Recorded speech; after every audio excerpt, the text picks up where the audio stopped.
This man said God wasn't real, and watch what happens. I said to God, A, I don't think you're real, but if I'm wrong and you have a plan for my life, prove it. Don't ever ask God, the creator of the universe, to prove to you that he's real unless you are ready for an encounter of the first kind. 2 weeks come and go. I didn't even remember praying that prayer. There was zero faith attached to my prayer. And I was in my office. I'd been at lunch. I walked in and said hello to Sharon, our receptionist, went through a set of doors, walked down a hall, turned right, walked into my office, shut my door. And as I was dialing a phone, checking on a shopping center we were building in Beckley, West Virginia, off behind me to my left, I heard two words. And when I heard them, instantaneously, I was transported back 14 years to when I was 7 years old, when I had asked Jesus to be Lord of my life. I audibly heard the voice of God, and the two words he spoke to me were, call Mom.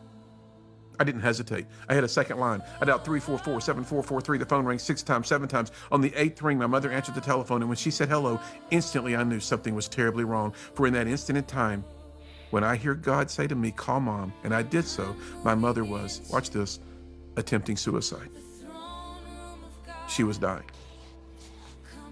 For me, I ran out of my office, ran past Sharon, jumped into my car, drove Interstate 75 in Chattanooga, Tennessee, and I drove up this interstate and I talked to this God I did not know.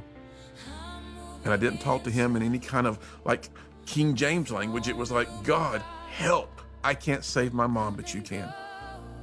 For the first time since I'd been 15 years old, I was being honest. Do you really get the truth that your choices do create your circumstances?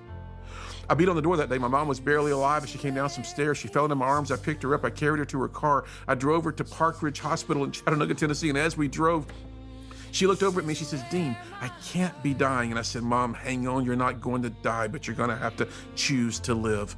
The most important word in that sentence is not live, my friend. It is choose, because you and I are given the choice every day to make the choices that create our circumstances. I get her to a hospital that day. A doctor threw me against the wall. They rushed her to the emergency room. My dad is there now. Family and friends are there. 45 minutes later, this doctor walks across the ER to my father. I get a little closer to my dad, thinking we're going to hear the time of death pronounced. But this doctor has the most perplexed look on his face, and he said, Mr. Sykes, there's no medical reason to tell you this at all. It is a, quote, miracle of God. Your wife's fine. You can go see her. I heard that doctor say miracle of God. I looked straight up to heaven. I was like, you've got to be kidding me. You're real? I took a walk that day. I could take you to the spot in Park Ridge Hospital where I leaned against the wall and I had an encounter with Jesus.